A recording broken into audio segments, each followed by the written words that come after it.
Right, now, over the years, there have been many titanic battles in the world of motorsport, many great duels. You've had Hunt versus Lauda, you've had Prost versus Senna, you've had the Ford GT40 versus the Ferraris at Le Mans, but my favourite battle of them all is this one.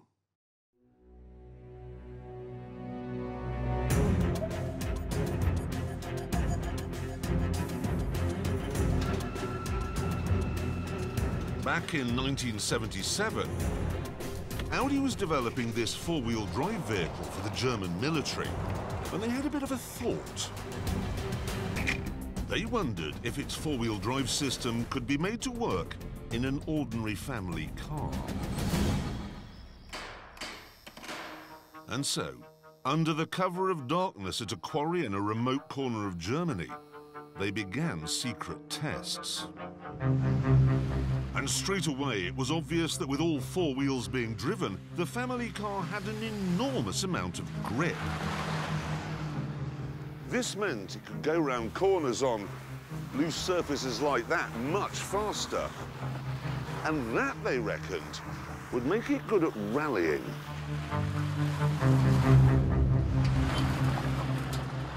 But there was a problem.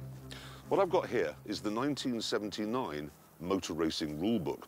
It's the most boring book in the world, but whatever. Here, on page 8 million, Article 2 says that in rallying, four-wheel drive cars will not be admitted. Audi, however, had thought about that and dispatched a man to Paris to a meeting of the sport's governing body to try and get the rule changed. He was very clever because he waited for the meeting to be finished, everyone pulling on their hats and coats, and then he went, oh, God, sorry, one more thing. This rule about four-wheel drive being banned in rallying, is it OK if we get rid of that? And everyone said, well, obviously he wants to enter his silly little army lorry and something or other. So they all went, yes, yes, whatever, and went home. 3 years later, this is what happened. The four-wheel drive Quattro is all-conquering, and the Audi has been proved master of all conditions. Superior power and traction with a turbocharged four-wheel drive Audi is too much. Bjorn Valdegaard has wasted no time in proving the dominance of the four-wheel drive Quattro. Hannu Mikkola has scored a tremendous victory. So Quattros hold all the aces, first, second and third. Audi won the World Championship in 1982 with this very car, actually, and from that moment on, everyone knew that to win in rallying, you had to have four-wheel drive. Well, when I say everyone,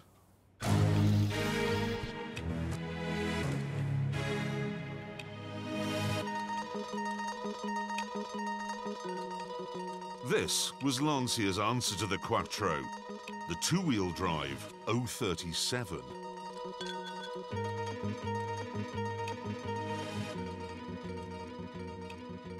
I've got a bit of a soft spot for all old Lancias, but in this, it's not soft.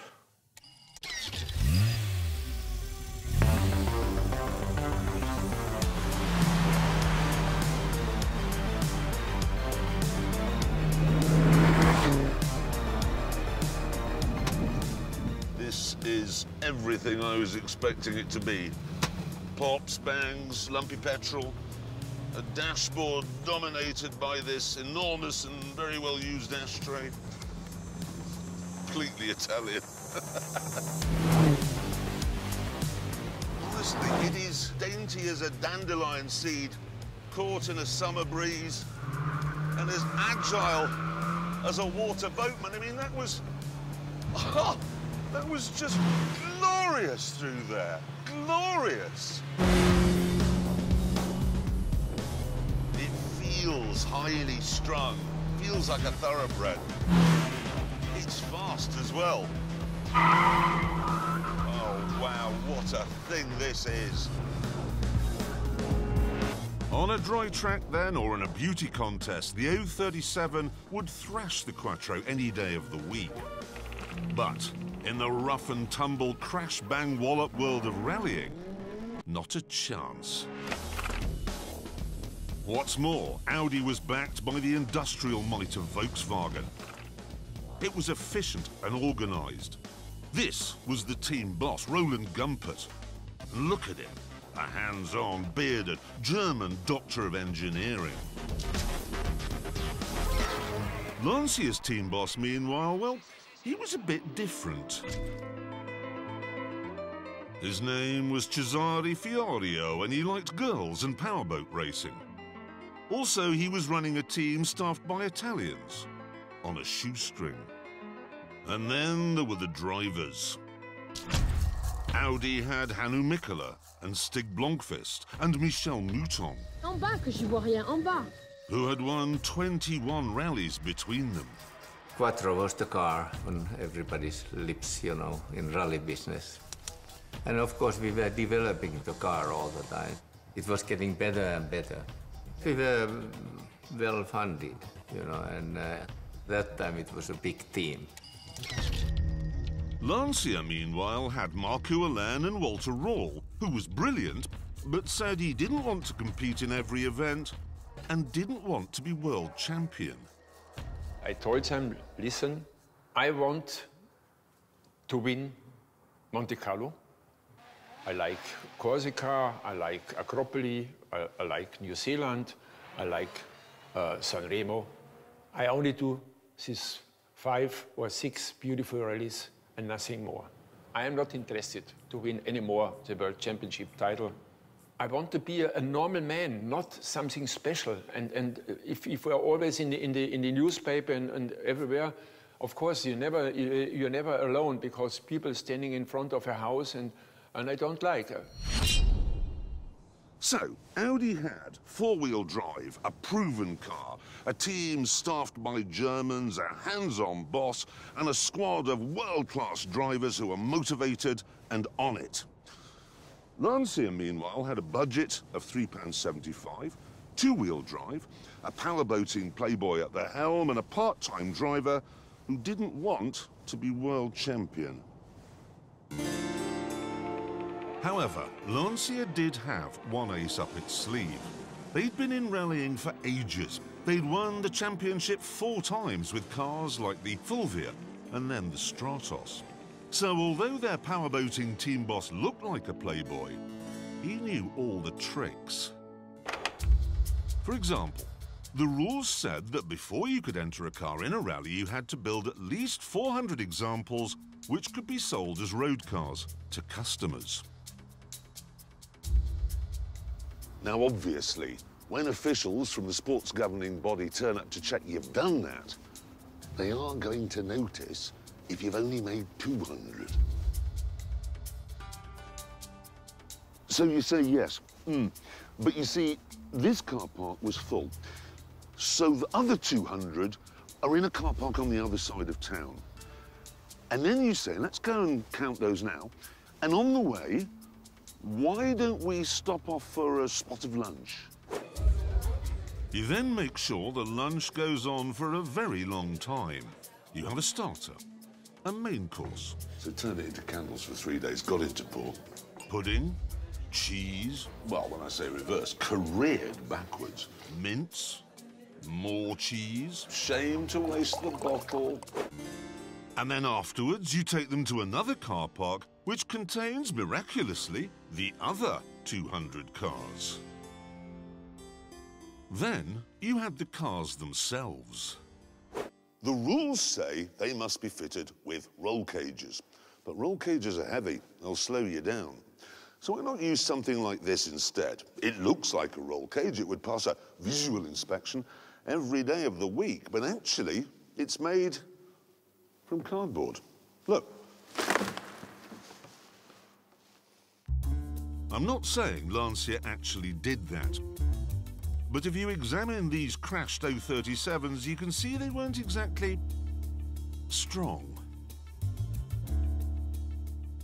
My family and my friends around me said, listen, why you signed for Lancia? This car is so dangerous. If you see these thin tubes and these plastic things, if you went off, then it's maybe the last accident you have. And I answered, listen, I am not planning to have an accident. However, despite Lancia's experience and Gisari's cunning, no one expected them to do well in the first round of the 1983 championship, which was held in the freezing mountains above Monte Carlo. We were very much afraid about this rally because you can find a lot of snow, ice, slippery conditions, where of course a mid-engine car with real wheel traction is not the best idea. So, whilst Audi prepared for the event by fettling its cars, Lancia got ready by going to the supermarket. Here they bought all the salt they could lay their hands on. They then sprinkled this on the difficult corners so that by the time their car came along, the ice was gone. And they weren't finished there. We have been also pushing local authorities taking care of the French roads, saying, oh, there's a lot of ice on that road. It's very dangerous for spectators and for the drivers with all this ice. Oh, yes. And so they went and they cleaned up the route. That was fantastic. They also had another trick up their sleeve. After the icy stages were over, the Lancia stopped in the middle of the stage so the winter tyres could be changed. Now, there was nothing in the rules that said you could do this, but critically, there was nothing that said you couldn't. If you want to compete in motorsport, you must know the rules you have to face, the gray zones of the rules.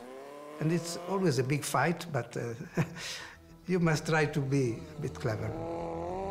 The result in Monte Carlo, then, was the exact opposite of what everyone had been expecting. Four-wheel drive and 340 turbocharged horsepower are just not enough. It's Audi sadness, Lancia joy. The two-wheel drive Lancias on a rally famed for its slippery conditions finished first and second. For the next event of the year, in Sweden, there wasn't enough salt in the world to get rid of all the snow and ice. So Lancia solved the problem by simply not turning up at all. Audi therefore scored a 1-2 here. And 3 weeks later, they did the same thing again in Portugal. And after more successes in East Africa, it looked like Audi were running away with it. But then the whole circus moved to Corsica, where almost all of the stages are held on dry, smooth tarmac. Everyone expected the nimble two-wheel drive Lancias to pick up a load of points here. But nobody could have predicted how many they were going to pick up. Usually, Lancia turned up at an event with 2 or 3 cars, but here they arrived with 4, which meant that if they ran faultlessly, which they did, the best Audi could hope for was 5th. And thanks to mechanical failures, they didn't even get that.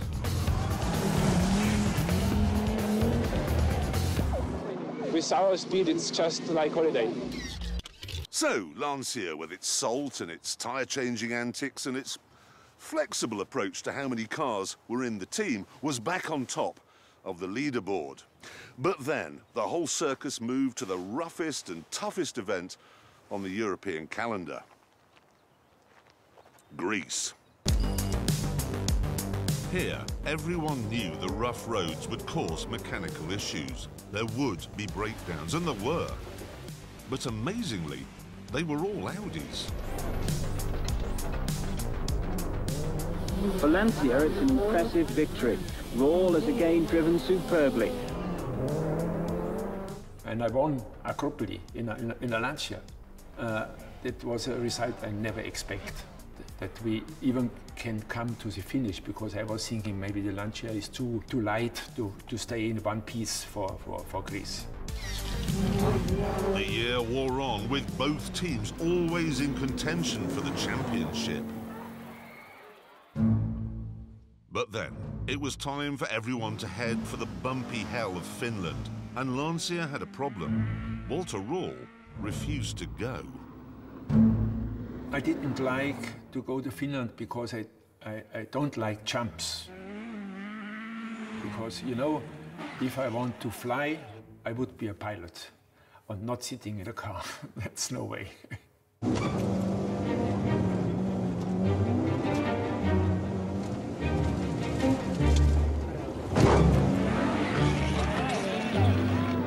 Because of his no-show, Audi won easily.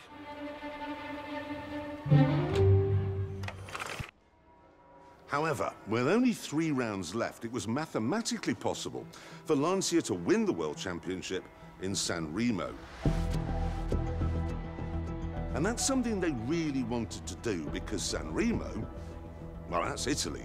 They'd be winning it in front of their home crowd. To do that, they'd have to deal with the main feature of the San Remo rally: dust. It's thrown up by a car, and a minute later, when the next one comes along, it's still there, which makes seeing where you're going a bit tricky.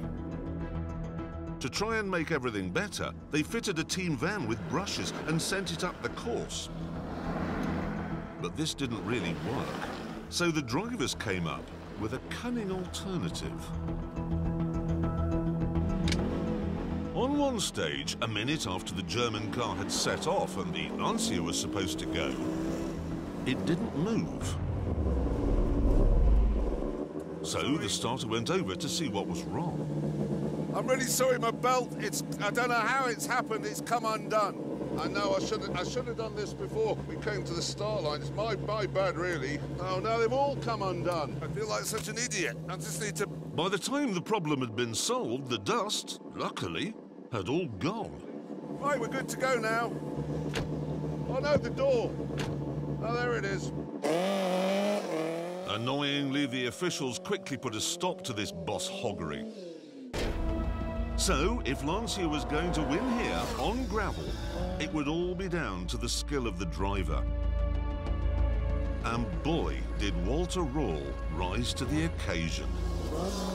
Looking back in my career, it was maybe the best rally in my life I have done. It was just like a dream. When I was just thinking, I want to cut this corner, don't lose 10 centimeters of road. The car was going exactly on this point, and it was flowing. It was just... nobody can beat me. And then there was the magnificent 037 itself. Driving a Lancia, it's a perfect thing, because it doing exactly what you want. It's like my shoe. It fits so perfectly. If I just think it should do this one, it has done it. With man and machine in such perfect harmony, Röhrl won a staggering 33 of the 58 stages. The team scored a 1, 2, 3, and as a result, they won the World Championship.